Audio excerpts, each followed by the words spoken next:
Last Sunday, I went to meet Andrew at St Paul's tube station. He wanted to walk from the old site of Newgate Jail to Tyburn for a project he had in mind.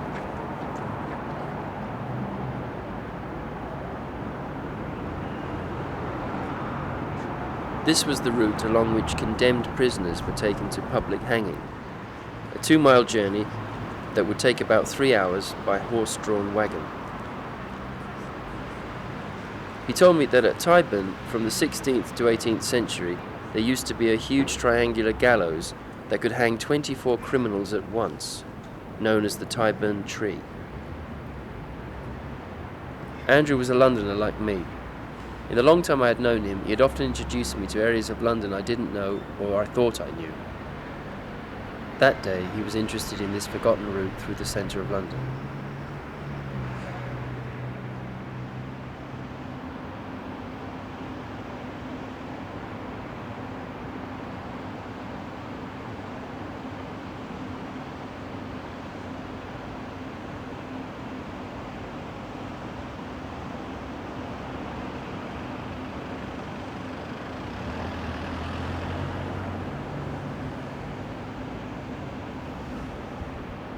Where the Old Bailey now stands originally was the location of Newgate Jail. I instantly recognised it as the place where out-of-court interviews are conducted. All I knew about it was that it had been badly damaged in the anarchy of the Gordon riots of 1780.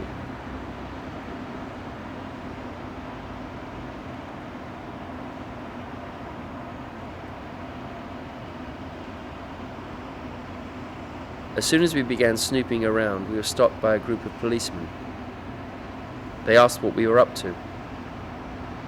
They explained that they had received intelligence reports about terrorists using video to reconnoitre potential targets. After checking our details and satisfied that we meant no harm, we were allowed on our way.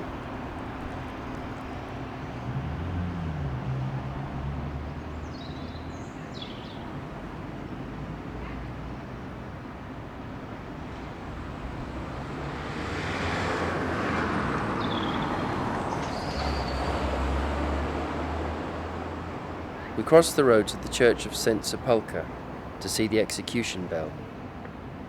This was a handbell that was rung on the night before hanging day.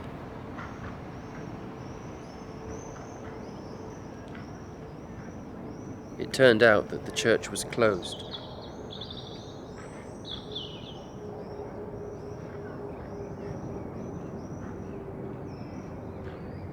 Though I wanted to, I couldn't really feel that there was any resonance of the past in the route we were following. I was, however, conscious of how still the streets were.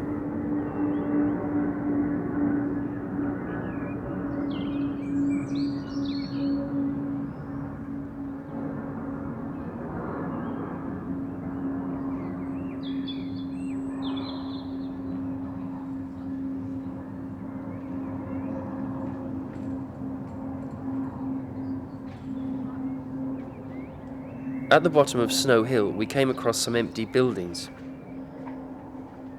I began to wonder if Londoners had crammed themselves into window spaces in an attempt to catch a glimpse of the condemned, as they were driven below in open wagons, sitting on their own coffins. The eyes of London would have been focused on this spectacle.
prisoners were tried and sentenced in groups, and later, after the King and Privy Council had reviewed the verdicts, there would be a hanging day. In the 18th century, there was an average of 8 hanging days a year. These dates were also declared public holidays. Hanging offences ranged from petty theft and crimes against property to highway robbery and murder, but a vast majority of executions were for minor transgressions born out of poverty. The prisoners were like celebrities for a day, and many of them dressed in their best outfits. Some even wore their bridal gowns or suits. The excited crowd, depending on the reputation of the criminal, would throw bread or excrement or whatever was to hand. If the criminal was particularly notorious, admirers might hand him flowers. In these cases, the hangman would sell their rope by the inch, hence the expression, money for old rope. I loved the whole idea of this great theatrical occasion and the subversion of what was meant to be a chastening experience.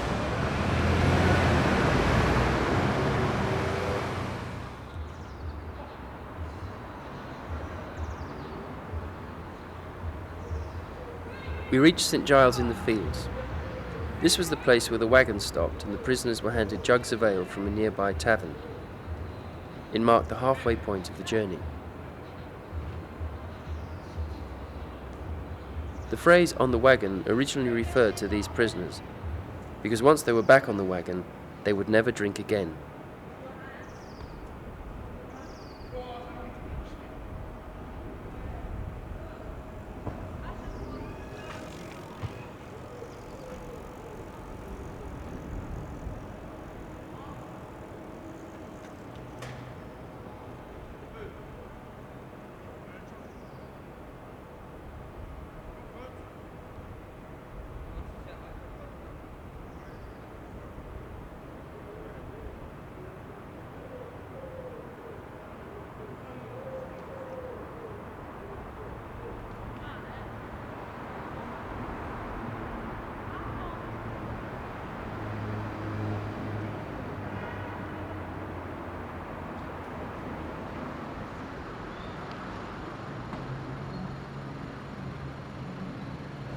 This was a sanctuary of calm before reaching Tyburn Road, the last and most populous stretch of the journey, now called Oxford Street.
It's going to be one.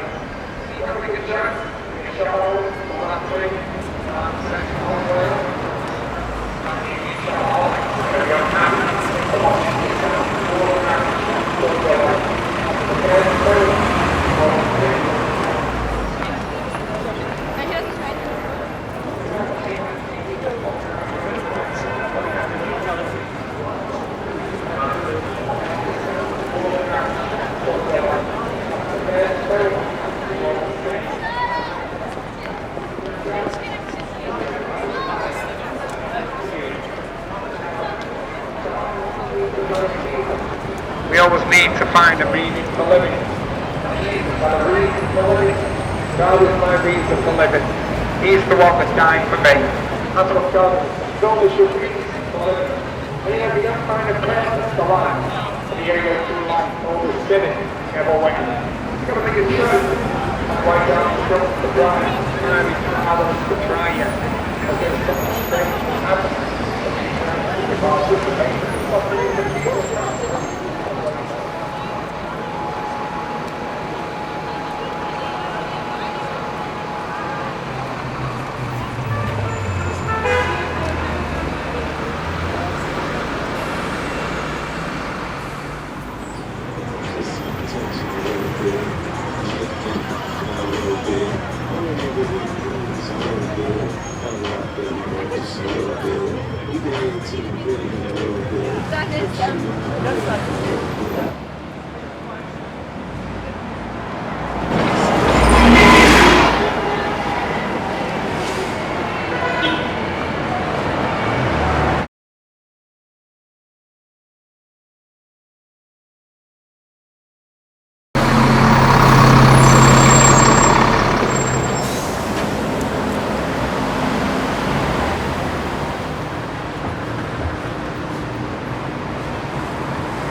When I noticed the trees of Hyde Park, I felt a great sense of relief to be approaching the end of Oxford Street. So you stay over a friend's house when you drink? We're living in a time of great personal freedom, and being protected from all the elements that dogged our ancestors' lives has meant that we've become detached from death. The desire to consume and the need for physical renewal accentuate our denial of mortality, yet we are still enthralled by death's spectacle.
This had been a crossroads in the edge of the city, so it was the natural place for a gallows.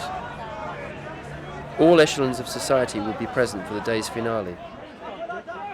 Gala Day is derived from the Anglo-Saxon gallows day.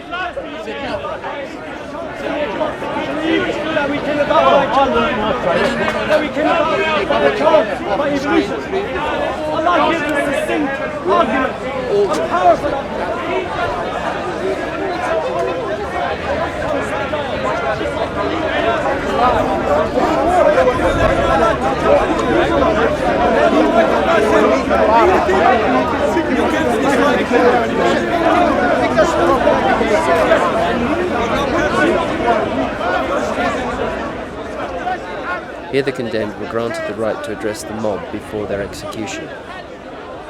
It is unclear as to whether anyone could hear them above the worked-up crowd, but their final words could not be controlled, and over time they made this corner of London synonymous with speaking out, a right that is now uniquely enshrined in law.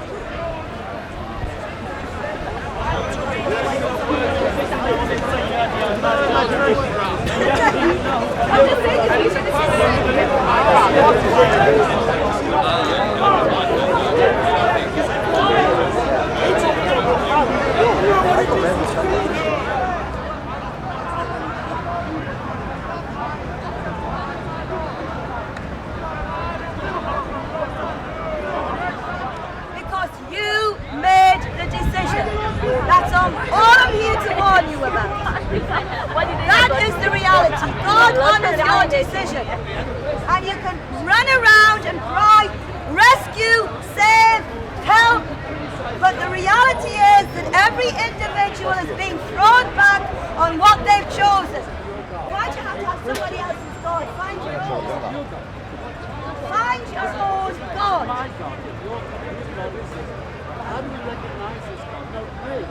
Lenin visited Speaker's Corner in 1902 and was excited by what he saw.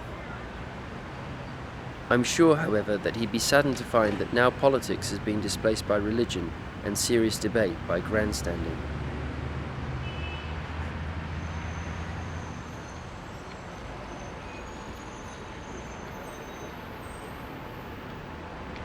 We asked an old man with a placard if he knew where the Tyburn tree had once stood, and he directed us back to Marble Arch. We found no trace. We were about to give up when I noticed a discreet sign that indicated that the site of the Tyburn tree was on a traffic island at the beginning of Edgware Road. The tree had been removed in 1759 to ease congestion.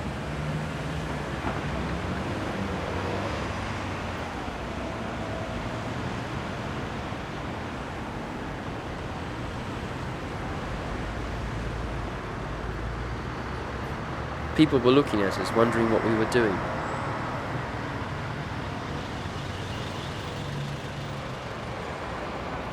When I was a kid, I spent a lot of time on Oxford Street. It was an area of the city I thought I knew.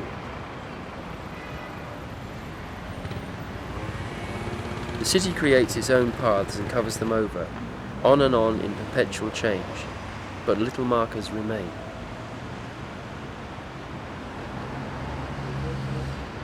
We were the only two people in all these crowds tracing this forgotten path, and if only for a short while, this journey was remembered once more.